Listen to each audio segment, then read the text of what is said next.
The desperation is palpable as Donald Trump's unhinged speeches get more vile, more dangerous, and more weird. Donald Trump gave more speeches in Iowa where he said he was declaring war on democracy. He said that the Affordable Care Act is a disaster and that he wants to rip it away from Americans. He said that if Jesus was the scorekeeper, he would win in California, Illinois, and New York. And he whined that President Joe Biden is, quote, buying votes with the infrastructure projects going up across the country. And last night at 1 a.m. in the morning, Donald Trump started posting insults at Liz Cheney, calling her crazy, and then calling Robert De Niro a, quote, mental midget. Just utterly deranged and despicable conduct. Will break it down and will compare it to the alternative. President Joe Biden, who I had the honor of interviewing in Pueblo, Colorado last week at the largest windmill factory in the entire world.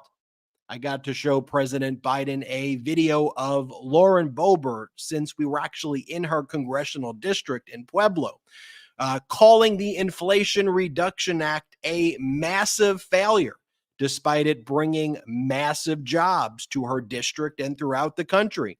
President Biden and I also discussed the importance of our democracy, supporting women's reproductive freedoms, and President Biden spelled out the threat posed by Donald Trump and MAGA Republicans. Impact reporting, MeidasTouch.com once again identified another violation of the terms of release of Donald Trump, co-defendant in the Fulton County RICO case. Donald Trump's co-defendant, Trevian Cuddy, who claims she was a crisis PR manager for R. Kelly and Kanye West. She's the one who threatened Ruby Freeman on January 4th, 2021 in that Cobb County police station. Well, this past week, she took to Instagram Live to attack Fulton County District Attorney Fani Willis and once again threaten Ruby Freeman. The MeidasTouch research team reported on that Instagram Live, and we have now learned that an investigation into Cuddy's potential violations of the terms of her release is now underway in Fulton County, Georgia, which may lead not only to a revocation of her bond, but another indictment may be looming as well. Trevian Cuddy responded by attacking us at MeidasTouch and saying that she wants to turn MeidasTouch into Trevian Touch. Wow, burn. Good one there, Trevian. got us. This got good us. One. You got us. This follows MeidasTouch breaking other major stories involving other co-defendants of Donald Trump violating their terms of release, as well as our reporting identifying Donald Trump violating his gag order in New York back in October. Speaking of Donald Trump's New York gag order in the civil fraud case, today Donald Trump sought emergency expedited relief to appeal to New York's highest court to remove the gag order prohibiting him from attacking Judge Engoron's principal law clerk. The appellate division, however, swiftly rejected Donald Trump's request. Finally, MAGA Republican James Comer once again has egg on his face after announcing earlier in the day that he had smoking gun evidence of improper activity involving Hunter Biden receiving payments from Joe Biden. Turns out that Comer was referring to Hunter Biden repaying his dad, Joe Biden, on a loan for a truck back in 2018 for $4,000. This was reported before, and this happened before Joe Biden was even running for president. He was not the vice president. He loaned his son money for a truck, and that's what they're doing this whole impeachment charade for. That and more here on the MeidasTouch Podcast. I'm Ben Meiselas, joined by Brett and Jordy. I feel bad because on our last show on Thursday, I had known that I had conducted that interview with President Joe Biden the day before. That's why I was at that hotel in Denver, Colorado, for those who were watching the channel then as we were recording it. I just didn't want to give away what was going to happen until the appropriate time when we could announce. So I wasn't able to share it on Thursday's show, but by now I hope all of you have been able to watch that interview. We will show you some of the highlights from that as well on this show. Yeah, no, it was a incredibly hard secret to keep. I'm not going to lie about it. When you're holding on to that the whole time, we wanted to be able to tell the Meidas Mighty, but we hope we made you proud out there. Ben, I think you did such an excellent job, such a historic interview, honestly, to get the president on the record about all those things and all the issues that I know the Meidas Mighty care about the most, our democracy, these MAGA Republicans, these rejection of MAGA Republicans, of policies that are actually helping people in their own districts. I think the contrast was on full display. And we spoke a little bit last week about our trip to Pueblo, Colorado. And we had such a great time in Pueblo, Colorado, because you know what? It makes it all real. You know, it's one thing to really, it's one thing to name stats. It's one thing to speak about the issues, you know, from like a 30,000 foot view. It's another thing to be literally on the ground, speaking with the workers who got jobs because of a piece of legislation. I mean, there's nothing realer than that. To see the looks on their faces, to see them beaming with pride that the president is there at their place of work and that they have jobs thanks to him. I mean, it is truly, truly such an incredible sight to see. I will never forget the conversations, Ben, that we had with the workers there, and the experience with President Biden. Was so glad that you were able to ask some questions there. We will certainly play some clips, and I will in a minute. I'll update the description here. I'm going to put the link to the full interview with Ben and President Biden in the description of this podcast. So make sure to check that out. Also, if you have not seen it, I am telling you, you are missing out. Jordy, what's new, my man? I'm just going to reiterate what you said right there, B. You're missing out if you haven't seen the interview. Ben, your interview with President Biden was amazing. I mean, you're so frustrating to me at times because, like, all of a sudden you're like a great interviewer now. Like you've never had this skill before, and you're like, you know what? I'm gonna go out and I'm gonna be a great interviewer, and all of a sudden you're just like a world-class interviewer. It was a wonderful video. I mean, Jordy, to be fair, like my job right now and my profession is I interview people for the MeidasTouch Network. I'm just saying, you got really, really good, really, really quickly. And as the younger brother, it's frustrating. But I am just so proud of you also, because it's an incredible interview. And if you haven't seen it, like Brett said, he's putting it in the description of this YouTube of the audio. Check it out. I don't know if Jordy remembers this also, Ben, but you were also an attorney. You did some cross-examinations of folks. It's so annoying that you're a good lawyer. What do you do? Like study up on this? I've been a lawyer for like 13 years of my life. What'd you do? Take a law class or something? Or you read Law for Dummies or something? Well, there you have it. And I made sure to give a shout out, though, during that interview to the Meidas Mighty. And I discussed with President Biden how we talk about being unapologetically pro-democracy. And President Biden shared the importance of preserving and protecting our democracy. We'll show you those clips in just a bit. But I do want to start by comparing President Biden's interview with me to the alternative. Politics is about choices. And I want to show you what happened in Iowa this past weekend, where Donald Trump returned with his traveling fascist circus that he calls a rally and started saying some really deranged things over and over again.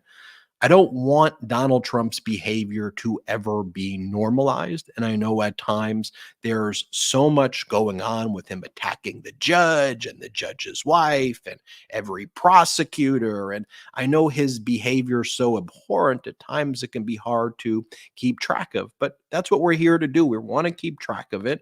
We want to expose the lies, expose the danger, and we want to compare it to what else is out there, what politics really should be about. You know, one of the things when I talked to President Biden that I found so illuminating is that he said there's numerous other Republicans, not MAGA Republicans, who he's friends with, who tell him privately, look, I would love to support your policies. I support your policies. I'm just going to get primaried by these MAGAs if I do. So there's nothing I can do. And that's a sad state of our country right now, that the entire Republican Party has become a cult that's being run by Donald Trump. So let me show you what Donald Trump said. First and foremost, he said, after trying to attack President Biden for using teleprompters or confusing words. And by the way, when I was with President Biden, he was great. I just want to be very, very clear about that.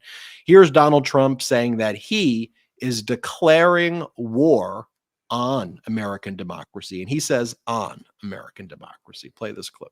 But we've been waging an all-out war on American democracy. And so you hear what he is there. And then there's that website. Is it pronounced Snopes, Brett? Is that how they call themselves? Yeah. Snopes.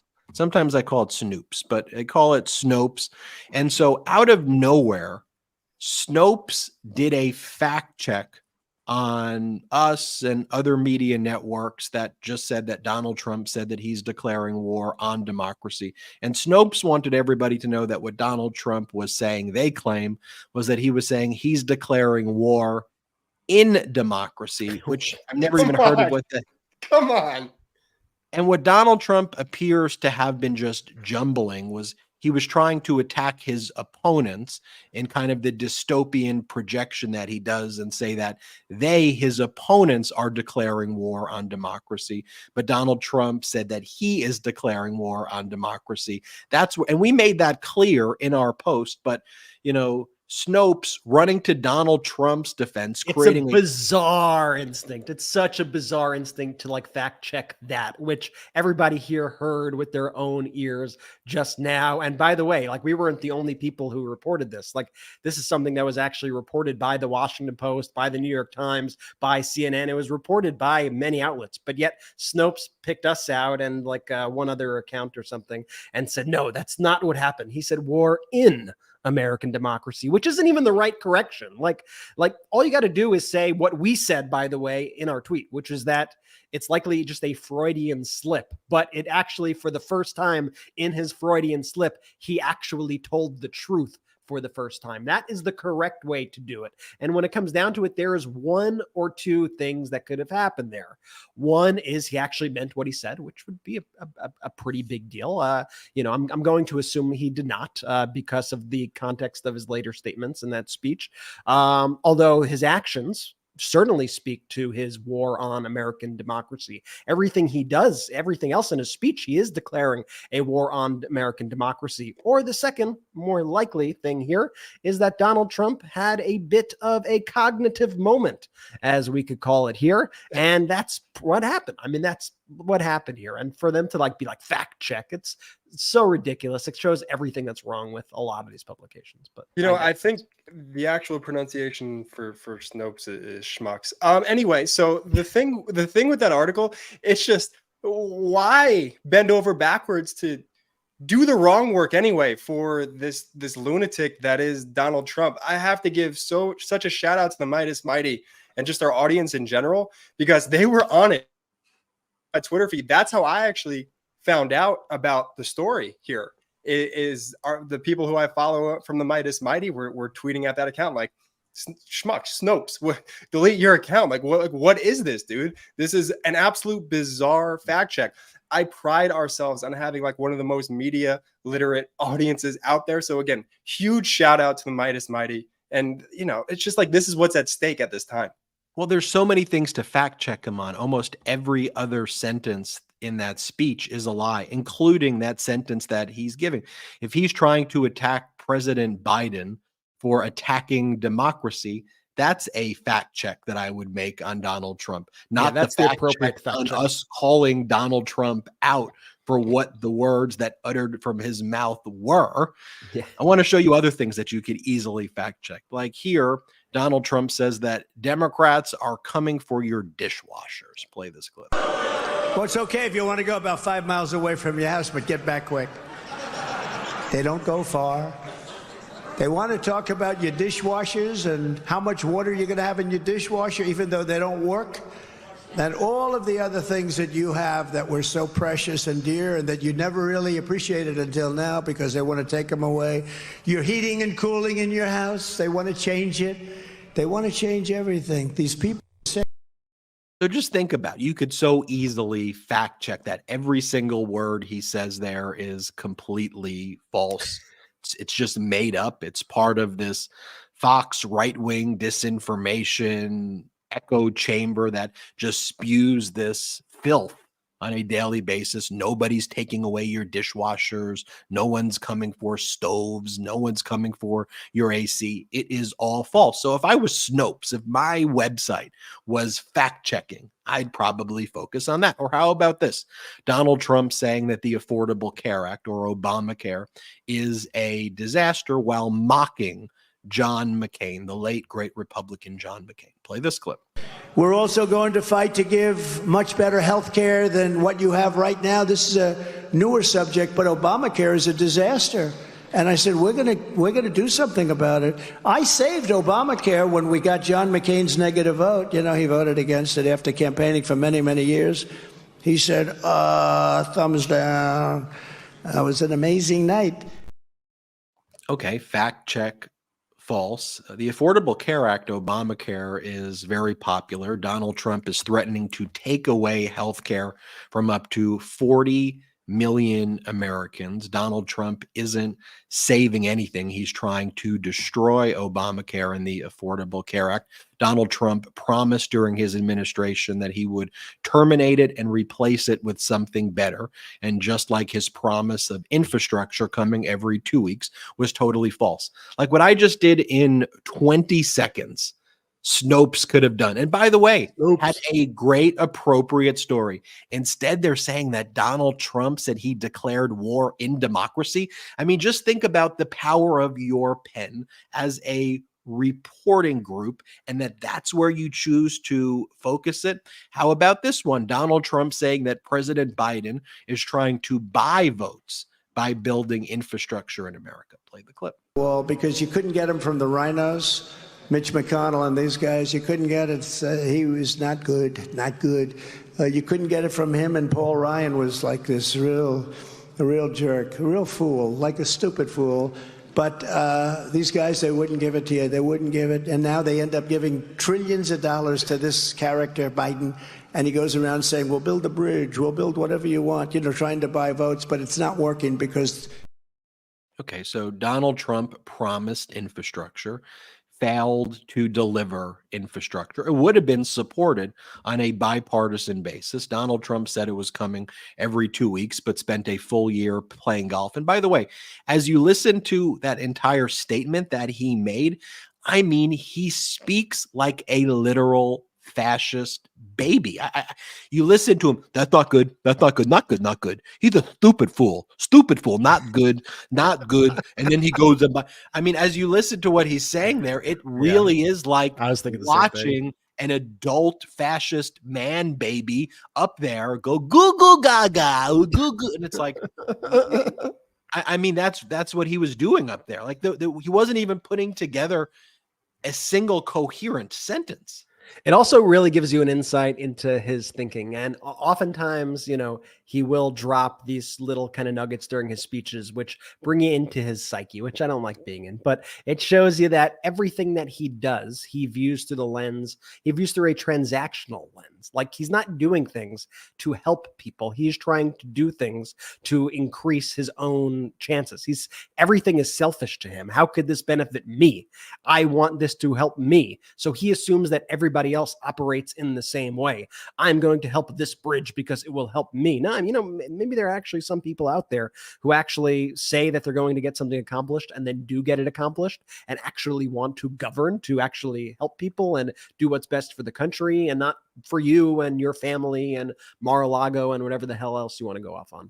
And that idea right there of the selfishness, Brett, has just metastasized itself within this modern day Republican Party, where we look at Comer, who we'll talk about later, talking about these quote unquote bribes when they're we'll get to this later, but it's a bigger issue than just Trump at this point, as this behavior and this attitude of how can this benefit me as in a MAGA Republican versus what can I do been, to your point, using the power of my pen and my authority to help the people whom I govern.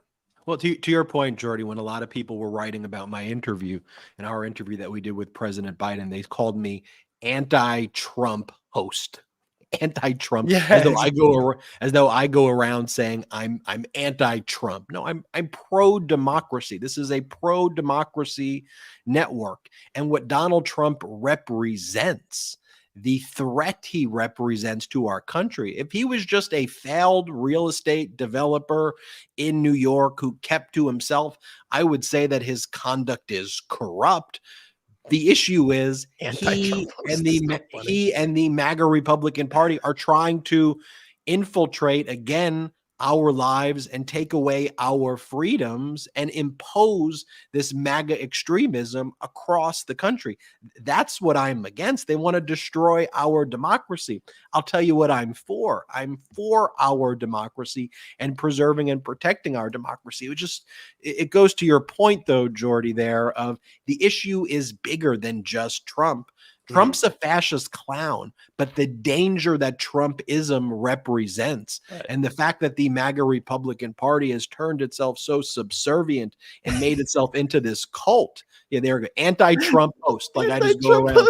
Just a bizarre framing. It makes it sound like a slightly better compliment, Jordy, than I'm a little bit better than an amateur interviewer. So yeah, you didn't get that. You just got anti-Trump. It makes it sound like during the Apprentice days, Ben would like be protesting him, right? like just randomly. Just like during the Apprentice days, I knew right.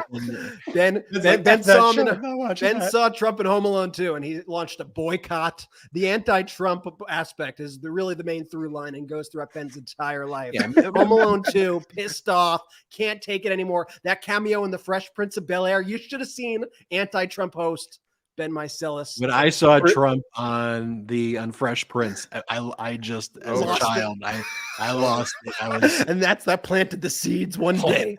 I will build an anti-Trump organization. That type of framing of the interview from those outlets, though, it goes back to my earlier point. Like, shout out to the Meidas Mighty, like the most media literate like group of pro-democracy warriors out there, because instantly I was looking at the comments within those sections and the comments on articles or tweets that had framing similar to that. They're like, these guys are pro-democracy. Like, y'all are calling them like super leftists, whatever. And yeah. And so like just again, huge shout out to the Meidas Mighty here, and just reminding the people who are releasing these stories that at the end of the day, this network prides itself on being pro-democracy.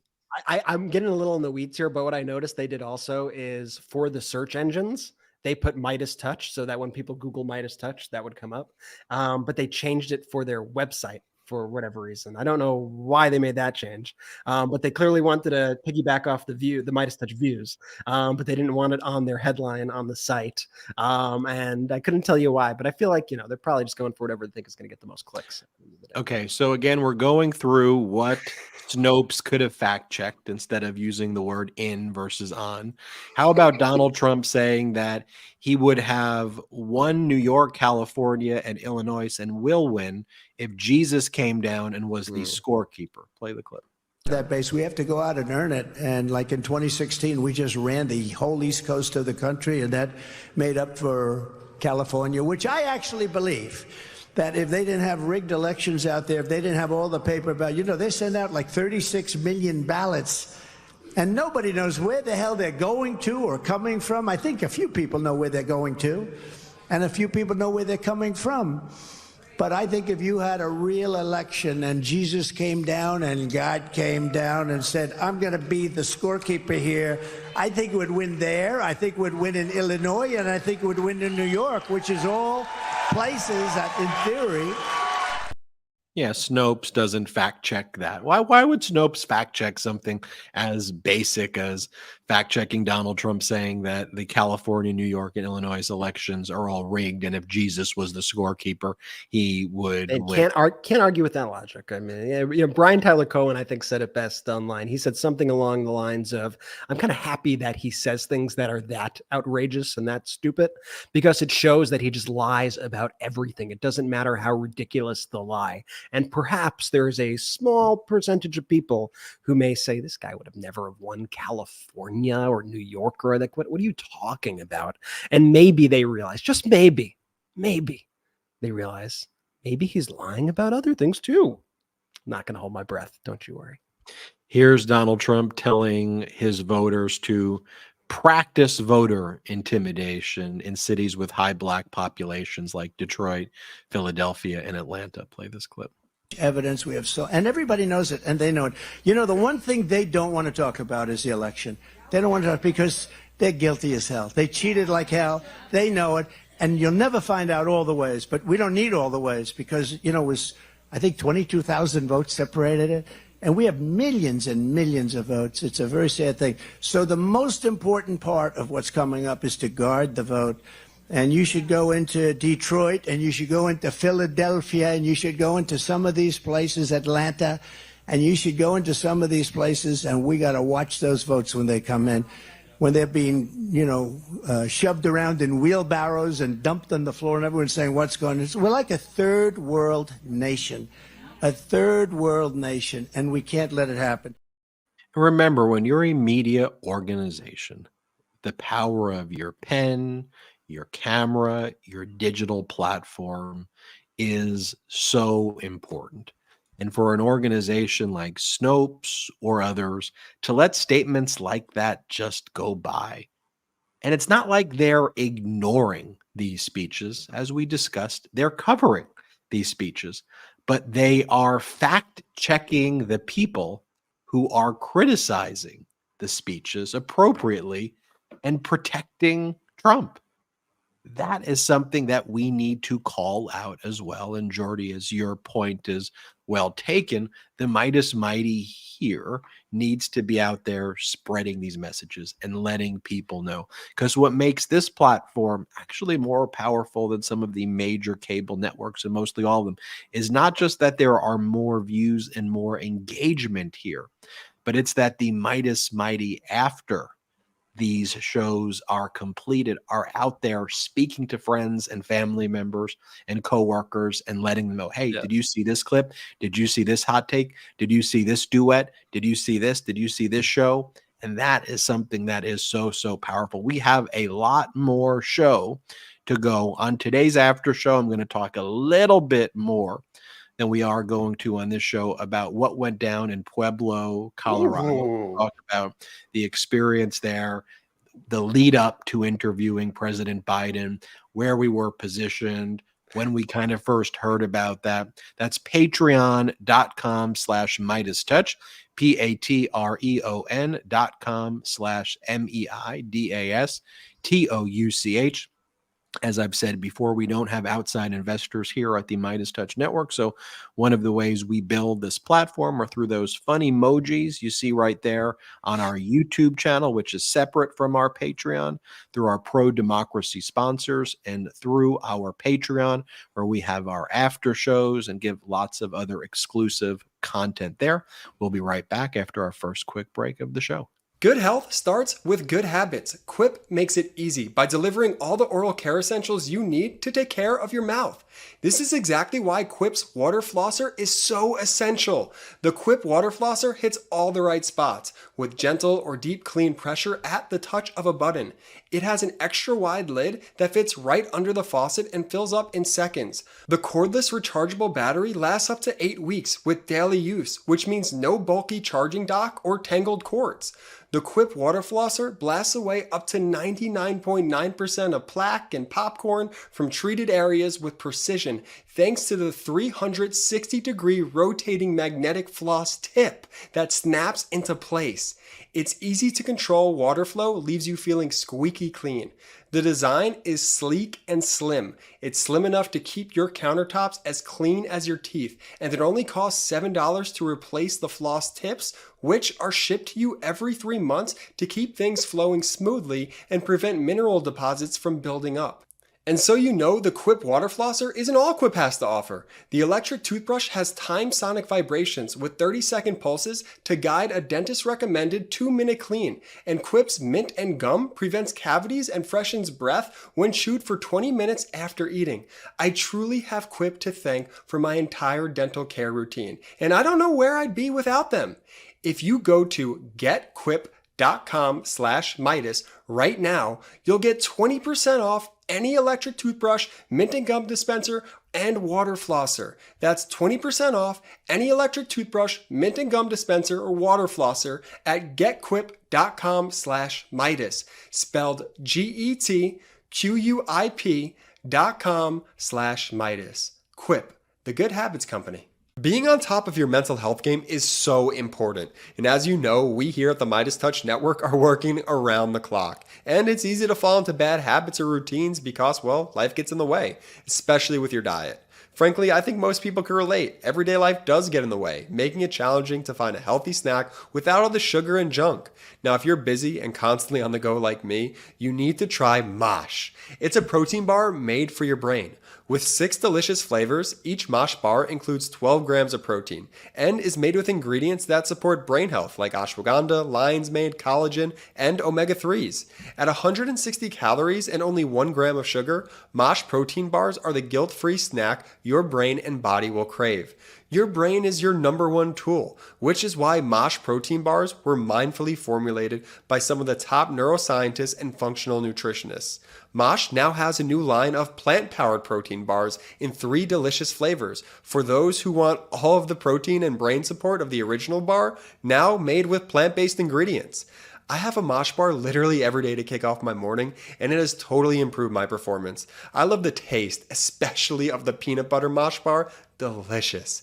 Not to mention the packaging, it makes it super easy to take them with me if I ever find myself hungry between meetings. Don't settle for a mediocre snack when you can nourish your body and mind with the fuel it needs to succeed. So whether you're at the gym, on the go, or living your best life, Mosh protein bars will keep your brain fit, fueled, and feeling good. Head to moshlife.com/Meidas to save 20% off plus free shipping on your first 6-count trial pack. That's 20% off plus free shipping on your first 6-count trial pack, which includes all 6 mouth-watering flavors. moshlife.com/Meidas.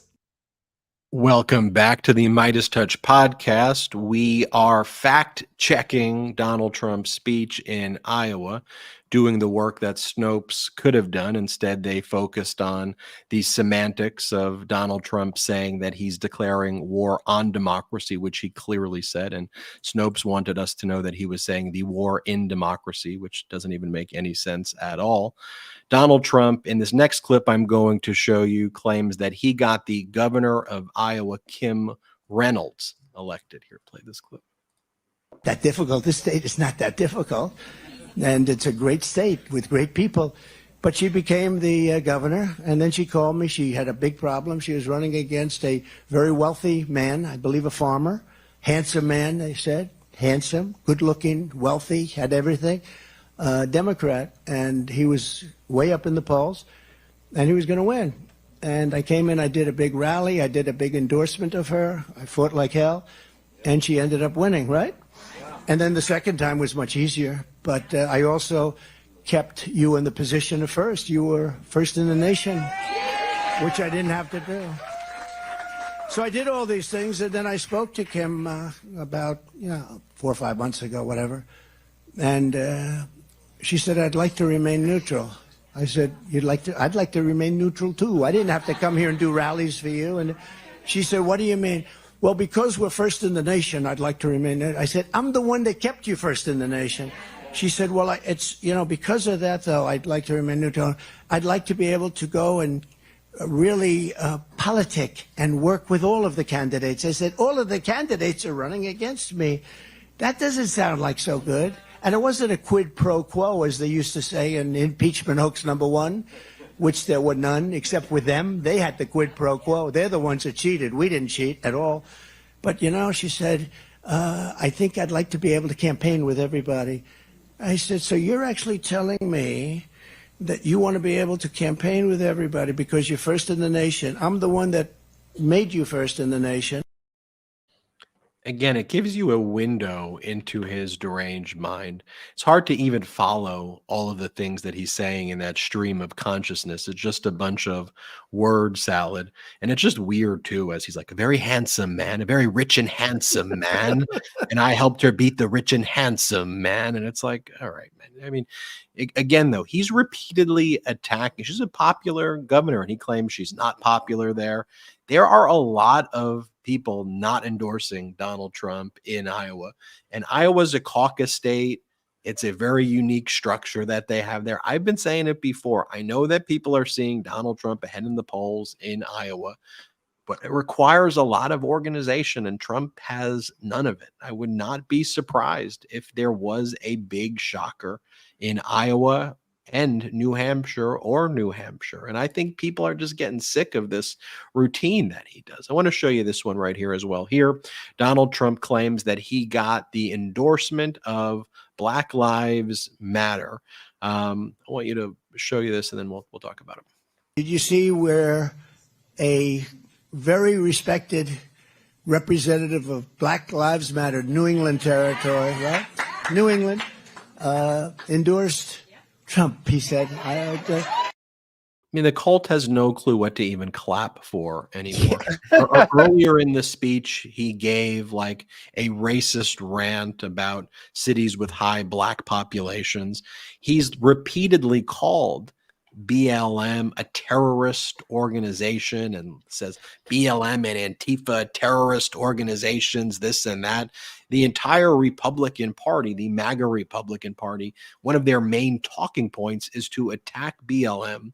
And then he's lying too. There's not a respected BLM leader who's endorsed him. There's a former member of BLM in Rhode Island who was demoted and kicked out of the organization, someone by the name of Mark Fisher. Mark Fisher went on the Roland Martin show and refused to condemn the Oath Keepers and the Proud Boys and said that he stands in solidarity with groups like that. And Roland Martin kept on pressing him. We did a hot take on this as well. But then the Fox headline is like that the leader, the co-founder of all BLM. They're just liars. There's liars, supports Donald Trump. And then they'll do another segment saying that BLM is terrorists. Like there's no consistency here. It is all just a word salad of lies to try to get, I mean, he's doing it because he thinks that this is a way to pick off votes. And on the one hand, he can tell his cult they're terrorists, but then celebrating the endorsement, what? And he wants the headline, and he gets the headline. I mean, he knows how the game is played here, and he knows that Fox is going to run whatever they're going to run. Unfortunately, far too many other media organizations also run similar headlines just based off what Donald Trump is saying, but not based off what the actual facts are. This is like a random individual who was once in Black Lives. Like this is not anybody of substance, yet he says that. And you could tell even like his audience in that clip doesn't even know, like, are we supposed to clap at this? Like for the past like 6 years, he's been calling this group like terrorists and like has been going after them. And now he's celebrating them, but it's our cult leader. So I guess we got to give it a little clap. I don't know. And then you see like Ron DeSantis hop on to slam him for that. It's just like, it's a weird thing, and it's one of the ways that he tries to play every single side of the issue so that he could get little sound bites that are kind of one for this group, one for that group, one for Fox, one for here. And that's how he plays the game. You know, he talks around every single issue. You know how in sitcoms they have the laugh tracks to cue the audience, you know, when you're supposed to laugh? With Trump, he's cued his audience to Black Lives Matter, boo them, or lock her up, yeah, start cheering. So, Ben, to your point about this word salad is Trump, he makes his own audience sort of tune out, and they just sort of cue in for these buzzwords ultimately. At least that's what it feels like. And that's why if you re-listen to that clip, when he says what he says about the proposed person from Black Lives Matter, they don't know what to do. It's so silent and so awkward for a minute. And then the one person paying attention started to clap.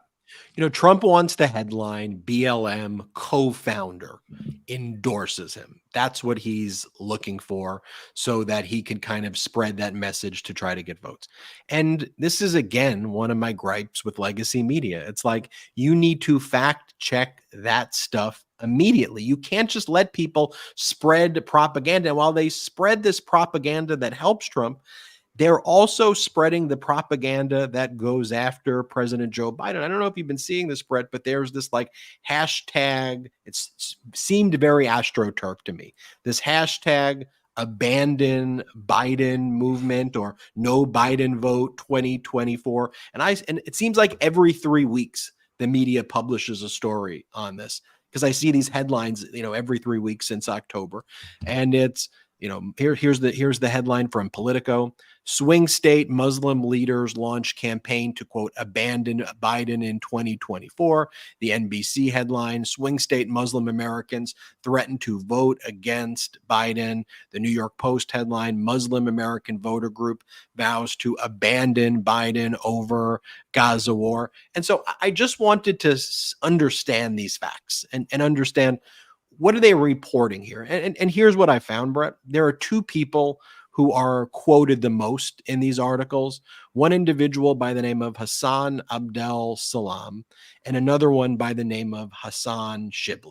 So I just wanted to see who are the individuals, Hassan Shibli and Hassan Abdel Salam, who are the ones quoted over and over again here. So when I look at Hassan Shibli and you go back to his earlier posts, he appears to be someone who's never supported President Biden at all. And here's what he said back on March of 2020.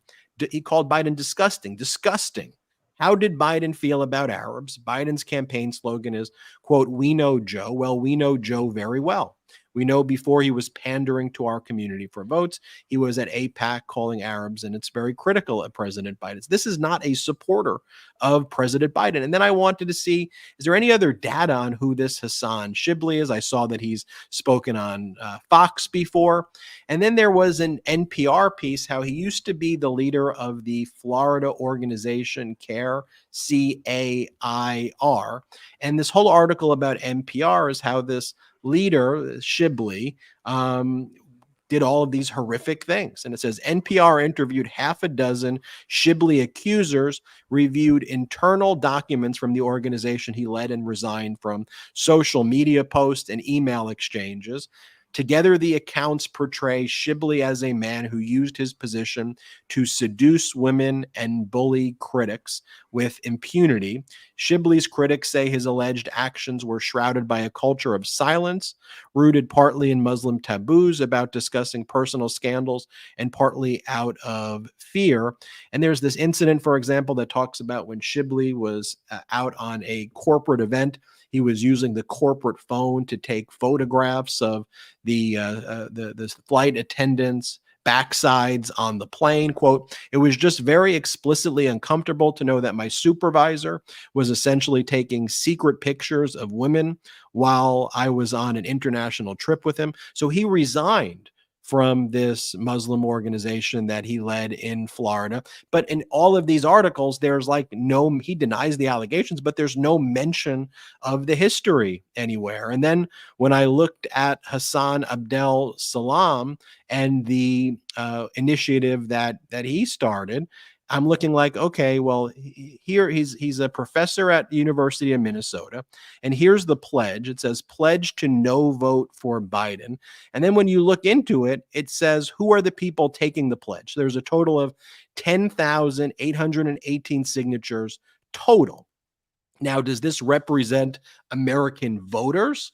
Does it represent American voters in Michigan? Isn't this the type of data, Brett and Jordy, that we would just want to know? Like as a way to understand the information that we're being fed. Well, here's what it says.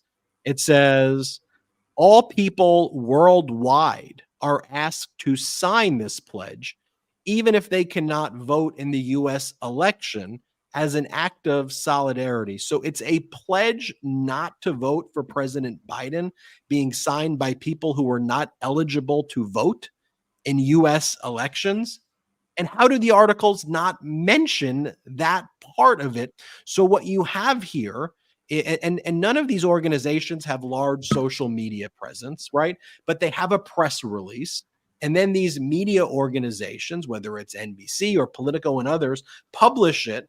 They create this whole narrative out there, and it almost becomes a self-fulfilling prophecy of here's what's happening, but the media is the one actually creating what is happening. It's And when fake. you look at the fine print of what this is about, it's inconsistent with what the headlines are being fed. Yet this is the type of diet that the media is feeding people on a daily basis, both fact-checking people who are critical of Trump, and on the other hand, putting out articles like this that is not telling the objective reality of what's going on here. And that's all I want. Just tell me the objective reality that this Right. organization is inviting people who are non-US voters to say they're not voting for him. Just say that if you're going to write the article. Yeah, and there's nothing the media likes more than to toss up like a volley, right? They love to toss up the ball and then let people tee off on it, right? Mhm. So this is their ideal story for that strategy in a world where you just want to get clicks, right? Because on this story, you could get clicks from everybody. Why? Because the Democratic voters are going to be angered by this news, right? They're going to be livid. How could this happen? How could this be? And the right-wing people are going to be loving this news, and they're going to want to spread it to say, haha, look at all the people leaving the Democrats and leaving Joe Biden. It creates this perfect storm kind of media BS narrative where they're getting clicks from all the sides, where everybody starts to pick up your story and link back to your website. And it's all based on nothing. It's all based on like a press release. When Ben sent me the social media accounts of these people, when they announced it, it was literally, it had what, 22 likes, Ben, the post? 22 likes. 22, not 22,000 likes, not 2200. It had 22 likes. There was a group of what, like 8 people in the photo? There was like barely anybody in this photo that they took. And then the media turns this into like, this is an international effort. You know, everybody in the world out there is leaving. And when you just peer a little bit closer, you see that A, that's BS, and B, this person who's created the abandon Biden movement was never with Biden in the first place. You kind of have to be with somebody in order to abandon them. It's like, yo, it's like, Jordy, I'm breaking up with you. I was never dating you. What are you talking about? You can't break up with me. You were never dating. What are we talking about here?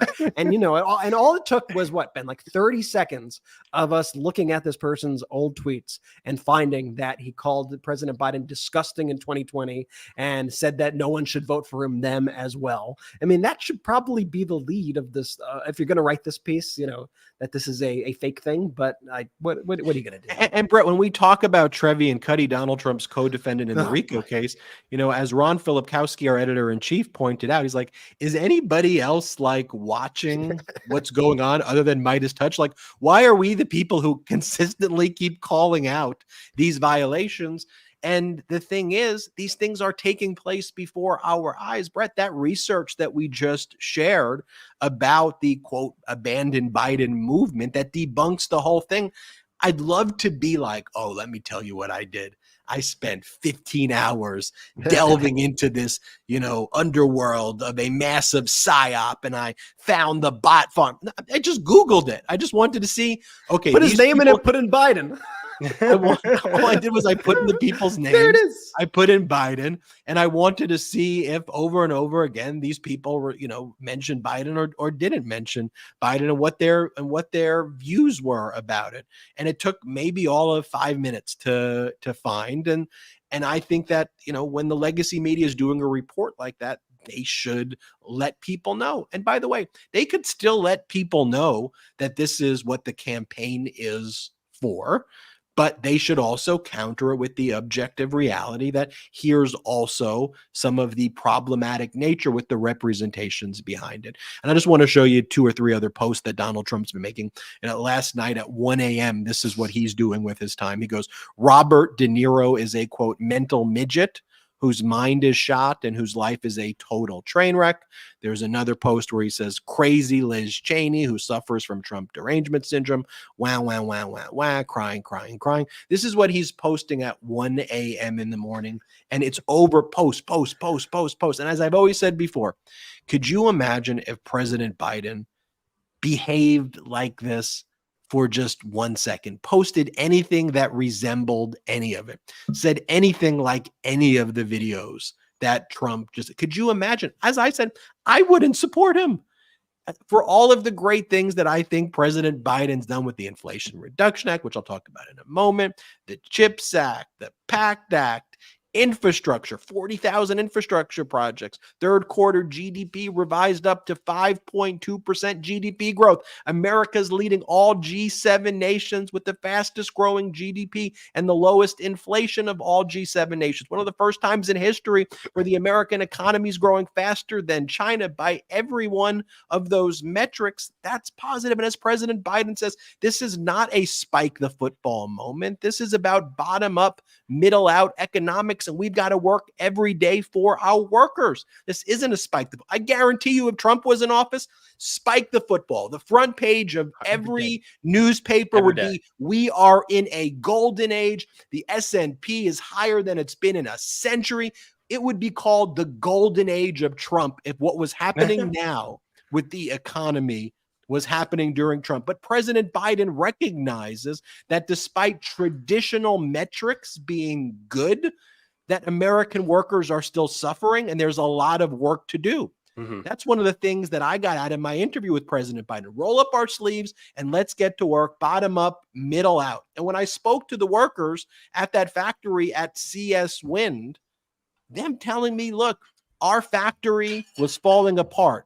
We were losing jobs here at CS Wind. Things were going badly. We were shutting down. Now we are expanding CS Wind. We're doubling the size of the CS Wind factory here as a result of the Inflation Reduction Act. So I want you to take all of the clips I just showed you with Donald Trump, and I want you to compare it with my interview with President Biden. And what I want to share for you right now, for example, and this interview was conducted after President Biden spoke at the CS Wind factory in Pueblo, Colorado, which is in Lauren Boebert's congressional district. It was such an honor to have the opportunity to interview President Biden at that location. We got to hear from the governor there, the mayor, who talked about how the Inflation Reduction Act was not just helping Pueblo, Colorado, but all of Colorado. And we've seen those results across the nation. But I want to show you this clip. So as President Biden has said, don't compare me to the almighty, compare me to the alternative.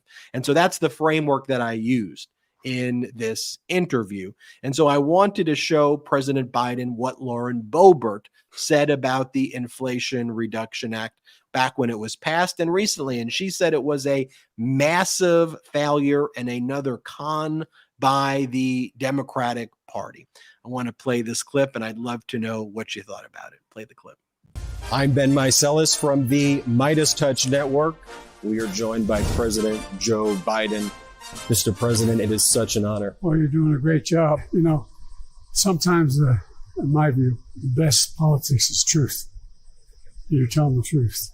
Truth is golden is our slogan. I've heard you say, don't compare me to the almighty. Compare me to the alternative.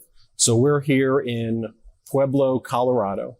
Gave an incredible speech. We're at the CS Wind Turbine Factory, the largest wind turbine factory in the world.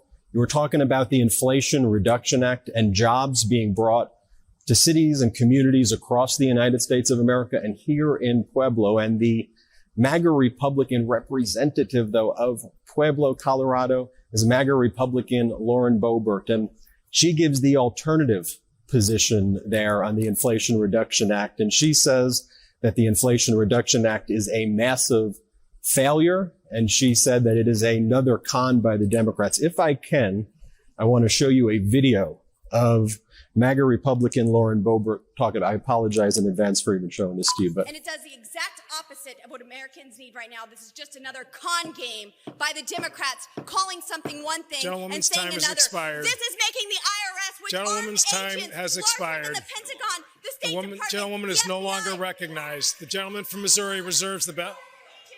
committing Mr. Speaker. armed robbery on Americans. How much time do you need? The gentlewoman is no longer recognized. I'm sorry. No, that's okay. If it weren't so important to be humorous, what's you call a massive failure? The only massive failure occurs in their thinking. The idea that in our own district, we've created so many new good paying jobs. And by the way, it's generating economic growth across the board. And when people get a good job, what they do is they have an opportunity to spend on things that they're basic needs for themselves. And by the way, we cut the deficit by $7 billion in that first year, okay? The idea that she's talking about this being a massive failure, I don't get it. I don't know whether they just don't understand anything or whether or not they in fact are, I hope she comes back here and tells the people in this factory, the largest wind turbine factory in the world, that this is a massive failure. It's our district. Invite her to come back. Come back and tell the folks back home this is a massive failure. Tell the folks back home that all that we've done to generate economic growth is not worth it. And I'd like to ask her to explain how she supports not taxing billionaires more than 8%. I have trouble explaining it. But then again, I probably shouldn't waste my time trying to.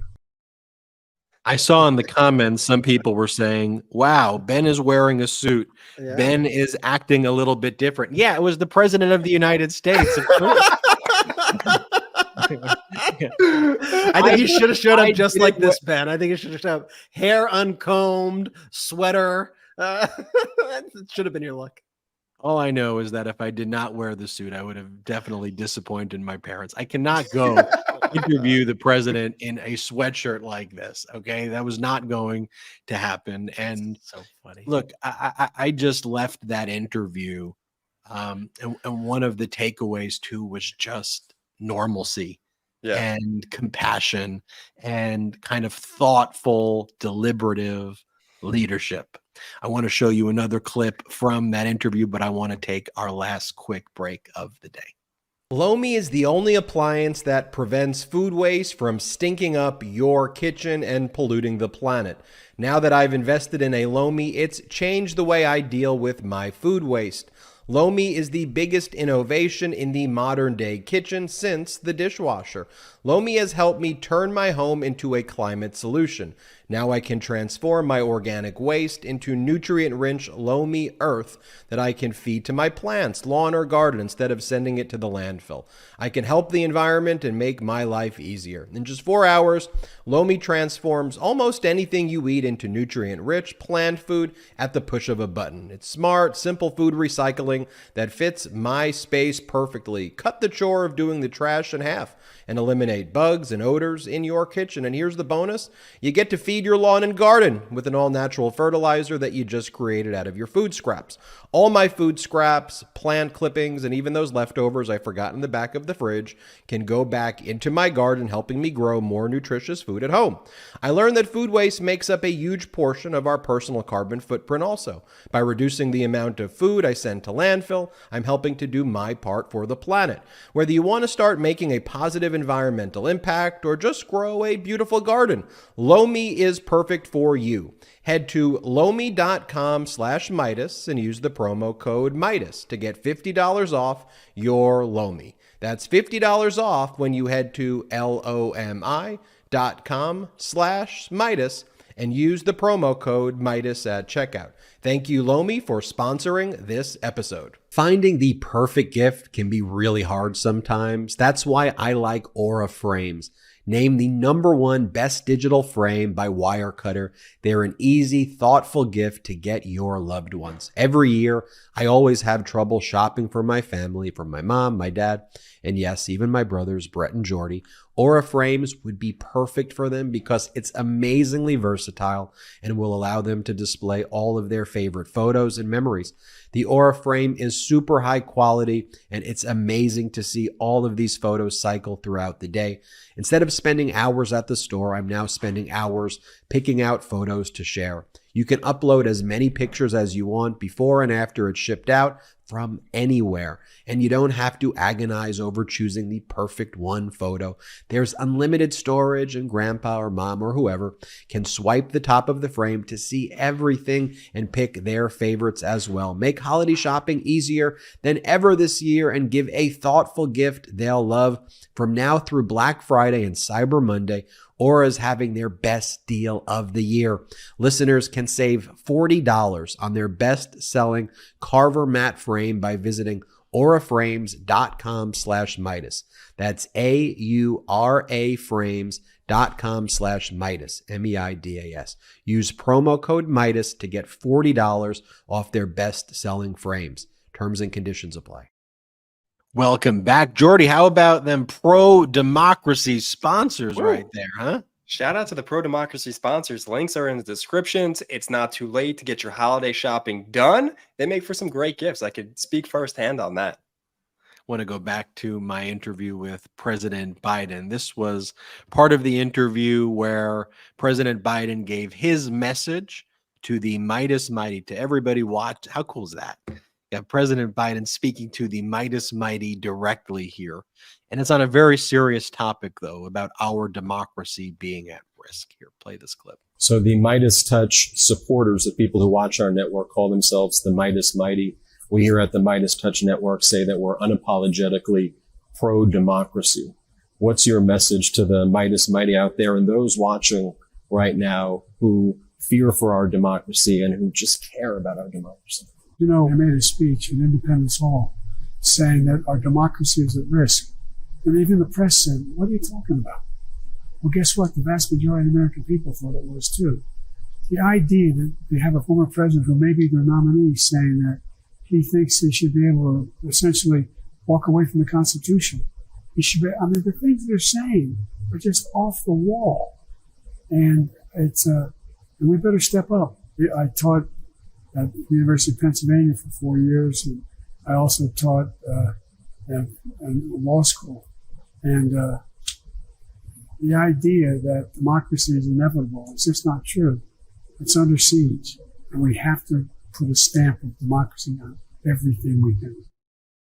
Put that stamp of democracy on everything we do. You can watch the full MeidasTouch interview with President Biden. It's on our feed. Make sure you check that out. Share it with family members, friends, coworkers, anybody you know. And I thought, you know, one of the things that was important to me was just to have like a MeidasTouch conversation with President Biden. And by that, I mean just a real convo. You know, like not this kind of stuck up, like ultra formal, but also I didn't want it to be kind of loosey goosey. Like I wanted it to be, you know, two people just having a chat about the importance of democracy, period, you know, and I hope that's what kind of came across there. And, you know, again, to have a president of the United States kind of just so thoughtfully and deliberatively answer those questions. Like, again, I don't drink, but neither does President Biden, but I felt like that could have, well, you know, if we were drinking tea, like us grabbing a cup of Joe, you know, grabbing a cup of coffee together and having that conversation. And there really isn't a lot of interviews like that in the history of the United States with presidents. So that's, to me, was a cool way to do it. And that's kind of how that level of authenticity is what I aspire and what we aspire to have the MeidasTouch be every single day. So I hope that's what kind of came across in the full interview. Yeah, and you did a great job, I gotta say. And it was, we'll get into the details of like how it kind of all went down and our last minute rush to get everything set and settled so that we can make it happen, because it was pretty wild in the Patreon. But you could not tell from your interview that we were running around like maniacs to try to secure that at the very end, and then we got it kind of at the last second and made it happen. And I think I just want to, you know, just send my, you know, congratulations to you on a job well done. I think you represented the Meidas Mighty incredibly proud. I think you got some really incredible answers out of the president. And I think that's really going to go down as like a historic piece of the Biden presidency in this moment in time when our democracy is in peril, and the statements that he made. I think it's very powerful. Couldn't agree more, B. Couldn't agree more. Excellent job, Ben. Well, thank you, Brett and Jordy. And I couldn't have done that without the Meidas Mighty, right? And as President Biden said, when I thanked him for the work he does for democracy, he goes, "It's not me, man. It's the American people." And that's one of the kind of just his humility, right? At the end of the day. And he said, "This is about the American people. It's not I. This isn't me. This is about the American people." And I want to again give a shout out to all the Meidas Mighty, because that's not possible without this community that you all created. And we hope we're doing justice for this community each and every day. And speaking about doing justice, some important impact reporting over at MeidasTouch.com with our editor-in-chief, Ron Filipkowski, one of the best editors-in-chief in the game, overseeing an incredible team of researchers and writers who around the clock are monitoring so many things. It's actually such an honor to even be in some of these group chats that we have in the Slack and everything, just to see these people at work. It is so incredibly impressive. What they're able to find and identify that no one else in legacy media is doing. That's one of the one of the things we do with patreon.com/MeidasTouch is we utilize that to help fund and grow the team of researchers and writers that we have. So not only do you get the exclusive content, like we're going to do the after show at Patreon. Lock him up. Indictment season is upon us. Celebrate with the new indictment season t-shirt and v-neck exclusively at store.MeidasTouch.com. I don't know what happened there. No idea what happened. Was that just store.MeidasTouch.com came up out of nowhere? I think so. This is the glitch. Well, anyway, that's store.MeidasTouch.com. You can also. I haven't seen that video in a while. Oh yeah, well, that's store.MeidasTouch.com. Everyone's like, "Wait, the show's over?" What? It's like the ending of it's like the ending of The Sopranos. It just ends. I didn't even see it coming. Also, patreon.com/MeidasTouch. We're going to do the after show after this, where we'll talk about what went down leading up to the Biden interview, the President Biden interview. But that also helps support the growth of our independent media platform, since there are no outside investors here, and it contributes to reporting just like this. And so our team of reporters, in addition to identifying like prior violations of gag orders and prior violations of terms of release, they nailed it again. So Trevian Cuddy, who's one of the RICO co-defendants in the Fulton County District Attorney case, she took to Instagram Live and started, in my opinion, let you know what you think about it, threatening Ruby Freeman once again, attacking Fulton County District Attorney Fani Willis in some of the most despicable ways, which in my view is a clear violation of the terms of release, which say you can't threaten or intimidate witnesses or say things to try to undermine the judicial process there.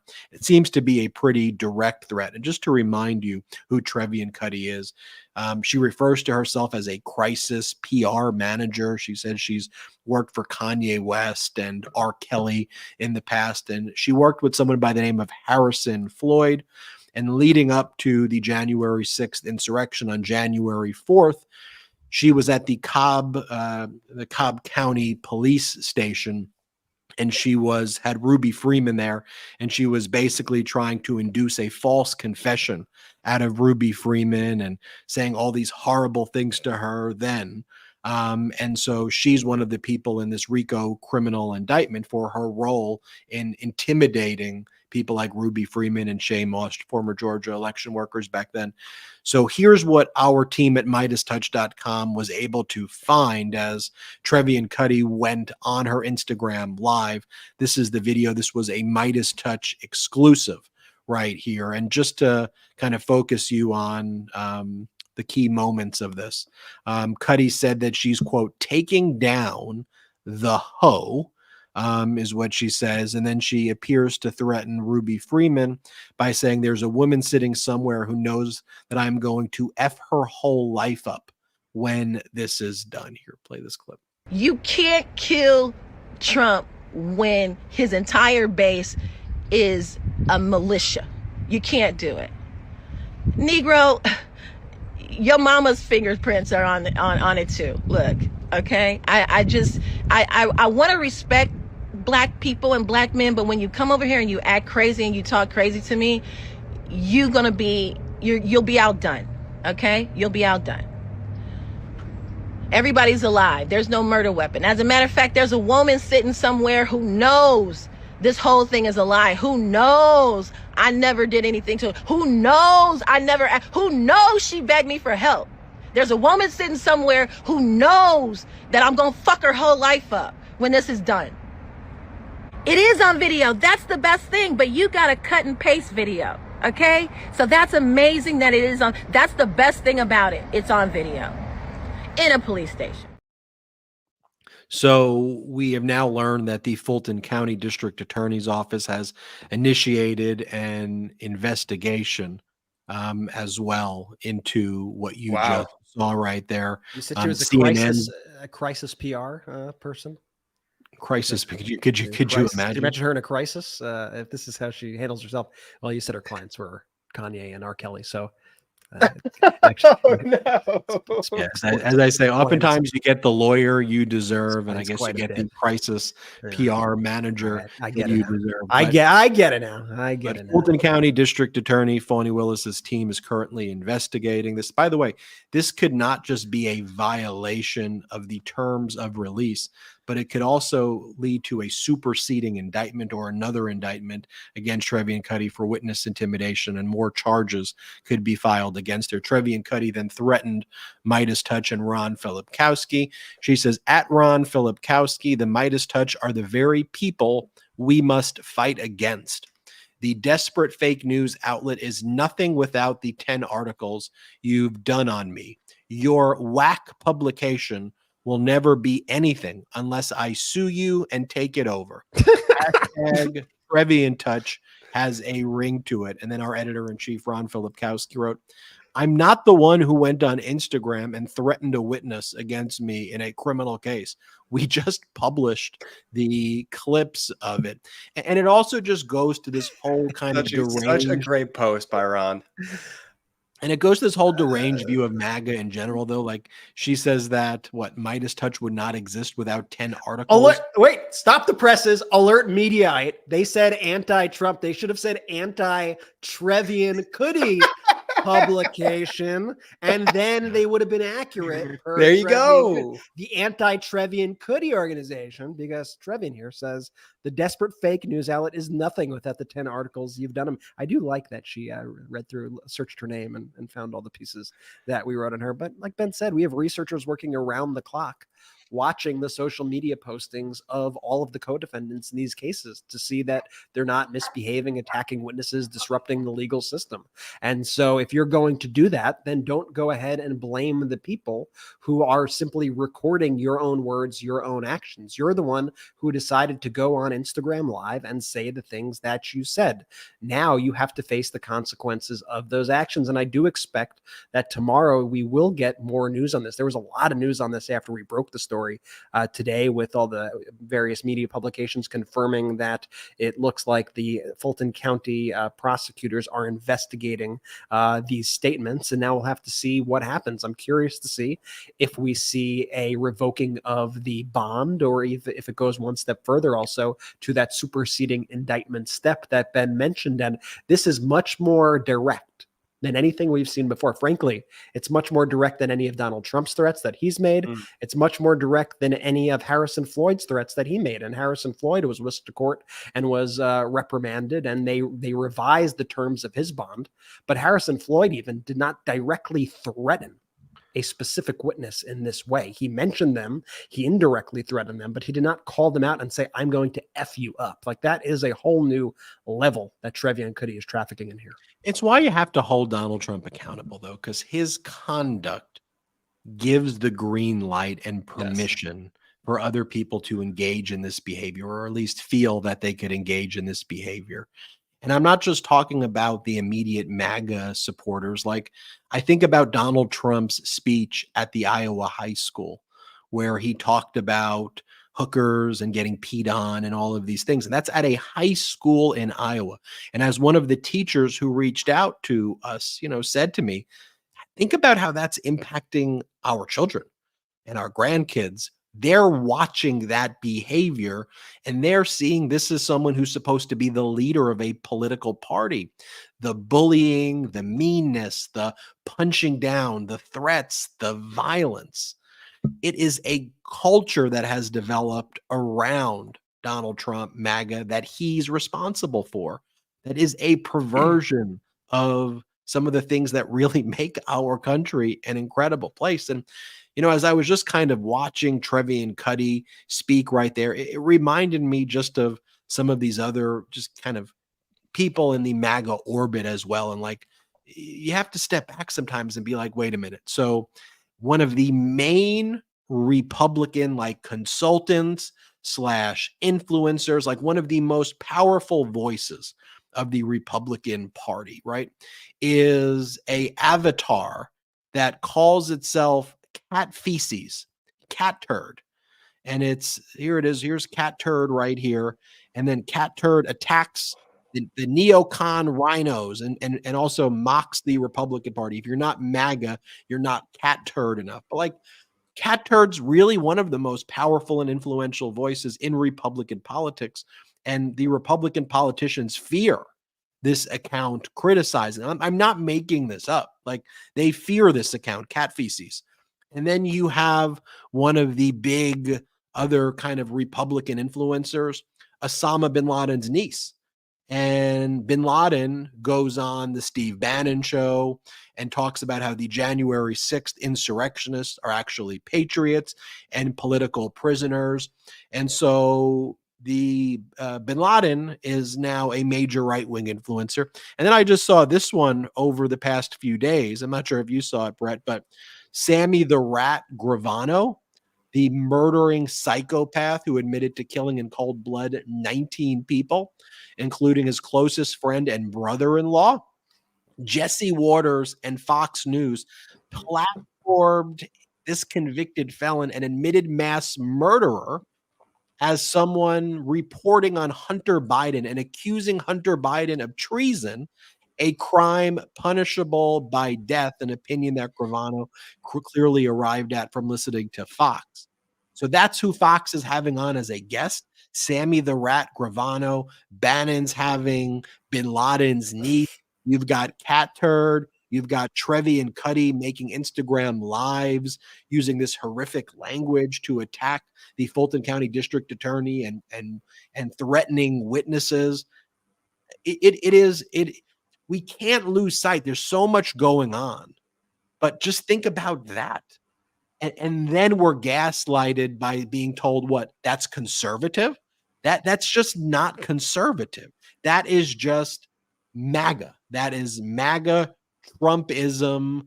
And unfortunately, that's what the Republican Party has become. And when you watch the full interview I did with President Biden talks about that a lot. He's like, look, a lot of Republicans, he goes, I grew up with Republicans. I worked with Republicans for decades. And these are some actually good, decent people. He goes, but this MAGA thing and the fact that people who I know who support the issues that I'm fighting for too refuse to support them because they're afraid of MAGA. That was one of the most powerful moments of that interview that I did with him. And we'll talk a little bit about James Comer as just an example of that. And James Comer on a weekly basis saying, aha, I got the smoking gun. I've got a super secret whistleblower, right, against Hunter Biden. And somehow that's related to President Joe Biden. It's like an actual spy from China. Well, that makes them more credible because they're a spy from China. Really? Don't you have a whole committee that's supposed to investigate collusion with spies of China? And now you're relying on a spy from China to undermine American elections, James Comer? What? Or he picks at things that like took place while Donald Trump was in office. And then when he says that we have a smoking gun witness, Hunter Biden's former business partner, and then the person, Devin Archer, testifies to the exact opposite of what James Comer said and said, I'm not aware of anything that President Biden did here at all, then refuses to introduce that as evidence. Like, it's over and over again with all of these lies. And Brett, before going over that, I should just mention that Donald Trump filed this emergency appeal. Everything with him is like an emergency appeal. He wanted to go to New York's highest court. In New York, it's a little confusing. Their lower court, where Judge Engoron sits, is called the Supreme Court. The highest court above the appellate divisions, called the Court of Appeals. I know in law school, New York tries to just confuse law students with all of that. But Donald Trump wanted to go directly to the Court of Appeals, the highest court in New York, to allow him to attack Judge Engoron's law clerk and remove the gag order. And the appellate division basically said, you're not going to be able to do that until there's full briefing before this appellate division. And that's not going to be completed until the end of the trial before Judge Engoron. So for all purposes, that gag order is going to remain in effect. And Donald Trump's actually expected to testify. We'll see if he actually shows December 11th. And before him, Eric's supposed to testify. So we have one more day of Eric testimony, one more day of Trump testimony there.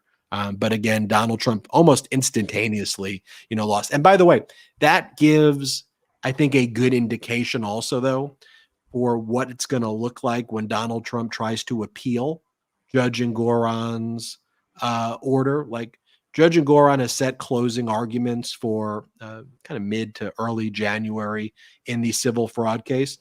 I think by mid-February, right before you get into the March criminal case in Washington, D.C., the special counsel Jack Smith case, Trump's going to get hit with a judgment by Judge Engoron that's going to be close to $1 billion, like leading right into that March trial date for Trump's attempt to overthrow the results of the 2020 election, where Mark Meadows and Pence are going to be testifying against him at that trial. So buckle up, folks.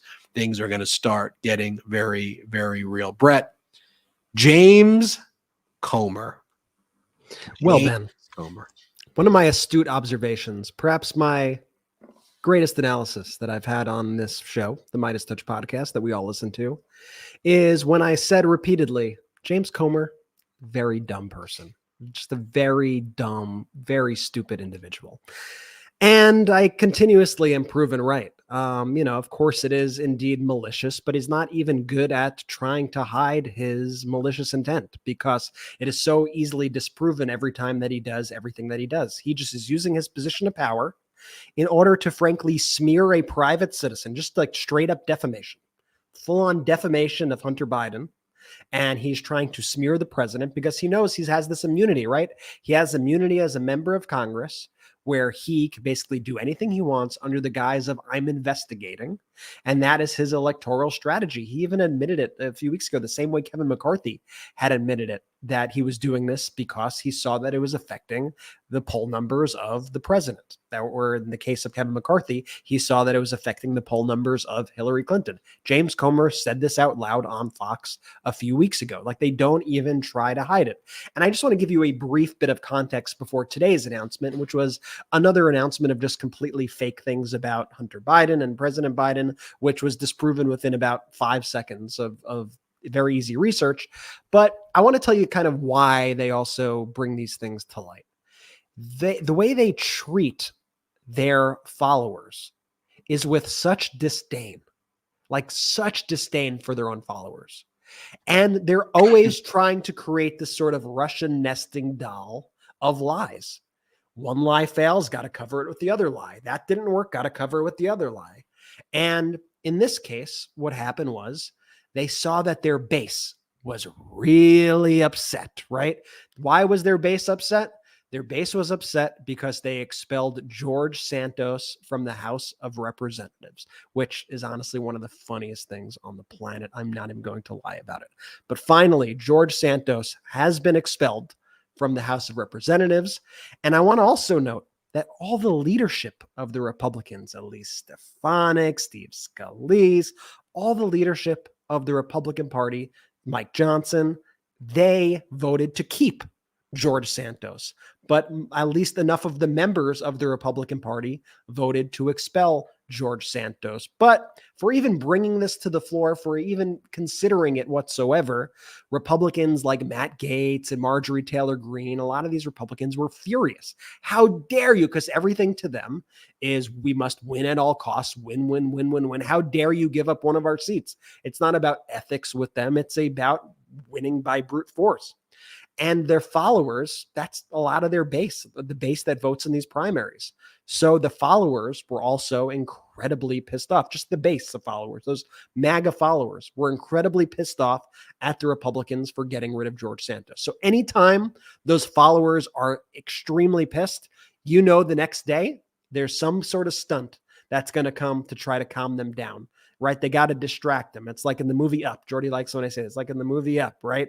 You get the dog, they go squirrel, they go squirrel, and then it's a little distraction, right? That's how they treat their followers. So last time, you know, their followers are furious this time, right? So they decide, okay, we got to go back to the greatest hits. We got to go back to Hunter Biden, right? What can we do? Hunter Biden, China? No, that guy was a Chinese spy. We can't use that.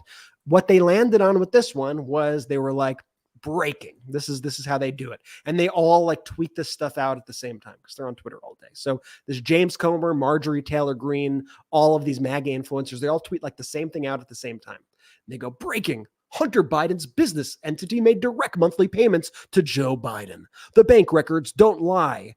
They receive payments from Chinese state-linked companies and other shady entities. Joe Biden knew and benefited from his family's business schemes. Okay, so that gets spread, it gets retweeted. It doesn't take more than really, honestly, like a couple minutes before people find what James Comer is talking about here, because this is something that has already been investigated and has already been in the public record throughout all of this and even before. But what James Comer was talking about was $4,000. Remember, James Comer said that Joe Biden took $5 million. Donald Trump at his rally the other day said $5 billion. They just make up the numbers, right? From the Chinese. So James Comer, with all of his deception, managed to find payments of around $4,000. They were payments that Joe Biden, that were reimbursed to Joe Biden because Joe Biden helped Hunter Biden buy a car when Hunter Biden was in the throes of addiction. And so what happened? Hunter Biden reimbursed Joe Biden in 4 payments of $1,000 and change. And it is all well documented. In fact, we have the picture of the car right here. This is the literal car that Hunter Biden is now put in his scheme as this example of Chinese money laundering to the Bidens. Very easily disproven, right? Within like minutes, you were able to find this photo. Within minutes, you were able to find the actual documents here that say that the reimbursement to Joe Biden was for a Ford Raptor. We have it circled here for $1,380.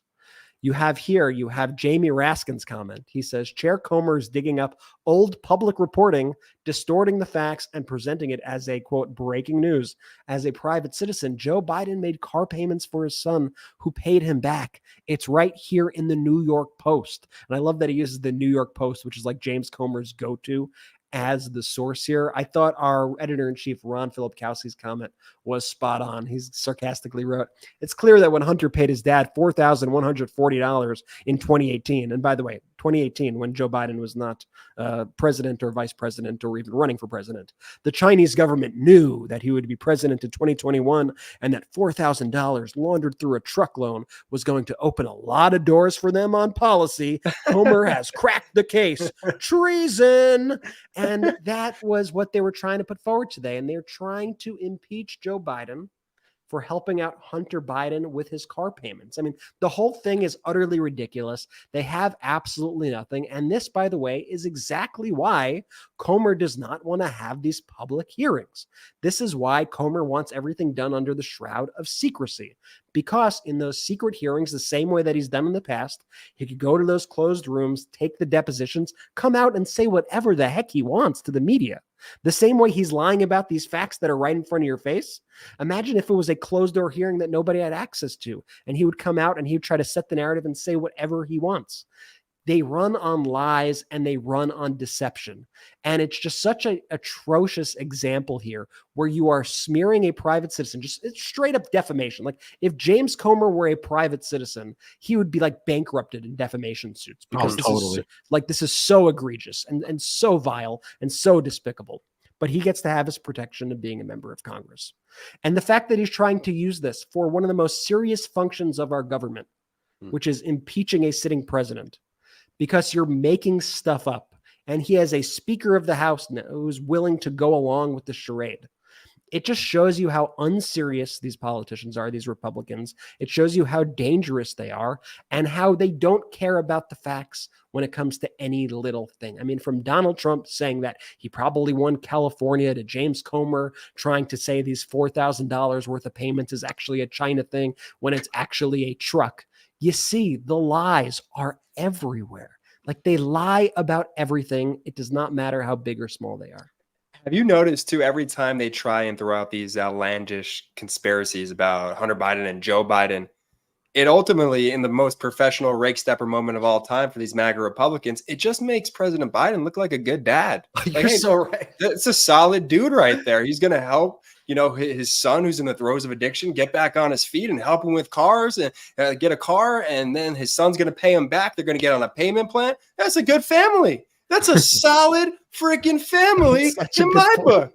I mean, and the MAGA Republicans can't wrap their head around that a father would do this for their son. It's impossible. He helped his son get out of addiction.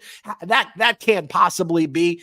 And all these MAGA Republicans are going on Fox and their right-wing echo chamber right now. And they're basically in this like frenzied panic mode, and they're not giving data. They're not giving facts. They're also, the same way it's being revealed what a great dad President Biden is, they're also revealing what kind of crappy people they are. Like what is beneath all of the hate that they spew are these really self-loathing, hateful people who don't have love in their heart and want to bring the rest of this country down to their level of just being completely and utterly miserable. And so they're showing us who they are. That's why, you could call it corny here, or you could say, but like it is important that we do talk about things like love and compassion and spreading positivity, because there are so many places that just try to spew hate and venom and just get their audience so pissed off and upset to do bad things. We want to give you the facts. And then as a community, let's do great things together. Let's deliver things to the American people. Let's make sure we protect people's freedoms, and let's make sure that people can get better paying jobs and have better working conditions and can have access to healthcare. We can lower prescription drug prices, and we can protect our veterans, and we can support and protect our troops, and we can make education accessible and affordable, that we can build great infrastructure projects, that we could bring jobs overseas back here in the United States of America with things like the Infrastructure Act. Let's talk about how we can channel the facts and our love and our compassion to do things to make this country a better place.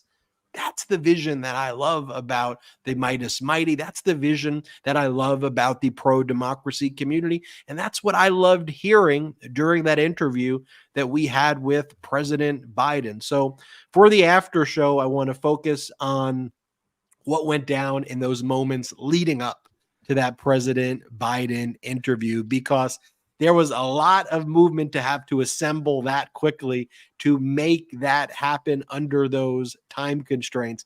We're going to talk about that on the after show. Again, for the after show, you go to patreon.com/MeidasTouch, patreon.com/MeidasTouch, MEIDAS, TOUCH. As I mentioned before, we don't have outside investors here at the MeidasTouch Network. So one of the ways we build this network is through our Patreon. It's through the emojis separately that we do here on the YouTube, and through our pro-democracy sponsors. And for Patreon, not only do we have those after shows, we also have exclusive Zoom meetups. We've been so busy with what was happening last week. We're going to be announcing our next Zoom meetup soon, where I'm so thrilled to be able to meet all of you again and answer all of your questions. And I just want to leave you with this. When I did that interview with President Biden, and I completed the interview with President Biden, I saw people in the comments saying, how did it feel? How did it feel? I felt so proud to be a part of the Meidas Mighty. I felt so proud to be an American. Really did. I felt such a love for our Constitution and our democracy. But just the love and support of this community is so incredible. And that gives me the strength every day to work as hard as we do here and to provide the type of reporting that we do here. And I know that, each of you have your own unique story who watch and listen to this, whether it's quietly or in your community, how you are working so hard to support yourself and family, and how you're doing your best to be productive in your communities and at work, and everything that you're doing to protect, preserve, and defend our democracy here and to protect democracy abroad. I really mean this, that y'all are the real heroes. This is a movement that you all created. And the fact that the President of the United States recognized what you all are doing, what you are doing for our democracy, is something that I am forever grateful for. So thank you so much, the Meidas Mighty out there, and let's keep growing and building this movement together. Jordy, take it away. Shout out to the Meidas Mighty! The Meidas Mighty standing strong against the fascists. We sing our song. We will get it right whenever. At MeidasTouch, we are unapologetically pro-democracy, and we demand justice and accountability. That's why we're spreading our message to Convict 45. That's right, gear up right now with your Convict 45 tees and pins at store.meidastouch.com. That's store.meidastouch.com.